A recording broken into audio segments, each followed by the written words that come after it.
In a quiet little village surrounded by green fields and gentle winds, life moved slowly and peacefully.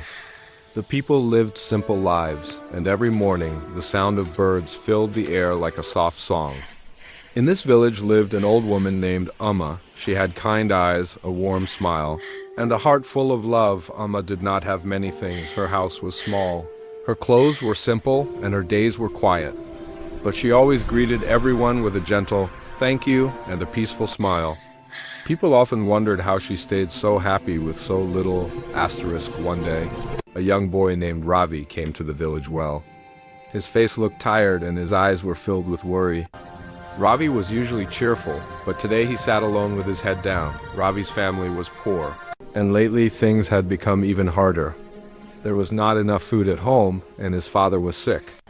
Ravi felt scared and helpless. He thought, why is life so unfair?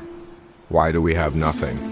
His heart felt heavy, and he wished someone could understand how sad he was. Amma saw Ravi sitting alone and walked slowly toward him. She sat beside him and placed her gentle hand on his shoulder. Ravi, my child, she said softly, why are you so sad today? Ravi told her everything about his sick father, the empty kitchen, and the fear in his heart.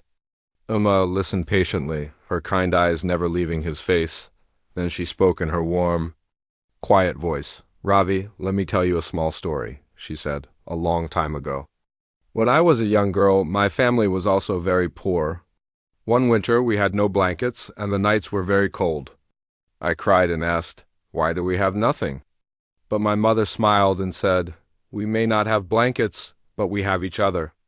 And as long as we have each other, we are not truly poor. Amma looked at Ravi and continued, from that day, I learned to be grateful for even the smallest things, a warm ray of sunlight, a bowl of rice, a loving hand.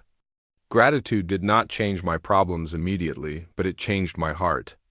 And when my heart became stronger, life slowly became easier. She gently squeezed Ravi's hand. My child, gratitude is like a small lamp. It cannot chase away all darkness, but it helps you see the path. Ravi listened carefully to Amma's words. Her voice felt like a warm blanket around his worried heart. For a moment, he closed his eyes and breathed slowly. He began to think about his own life. Yes, we don't have much, he whispered to himself, but I still have my mother, my father, and this village that cares for us. The heavy feeling in his chest became a little lighter that evening. Instead of sitting in sadness, Ravi helped his mother prepare a small meal. He smiled at his father and told him a funny story to make him laugh.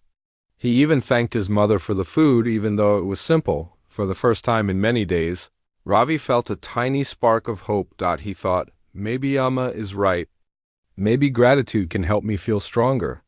Days passed, and Ravi continued to think in a kinder, more hopeful way. He smiled more, helped more, and thanked more. His heart began to feel lighter each morning. One sunny afternoon, something wonderful happened.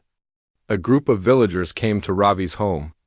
They brought fruits, rice, and some medicine for his father. They said, Ravi, you always help others with a good heart. Now let us help you. Ravi's eyes filled with happy tears. His father slowly began to get better, and the house did not feel so empty anymore. The warmth returned little by little. Ravi looked up at the sky and whispered, thank you. He now understood, when you fill your heart with gratitude, life finds a way to bring light back to you. Gratitude may seem small, but it has the power to change hearts and lives. When we choose to be thankful, even in difficult times, hope grows, kindness returns, and light finds its way back to us.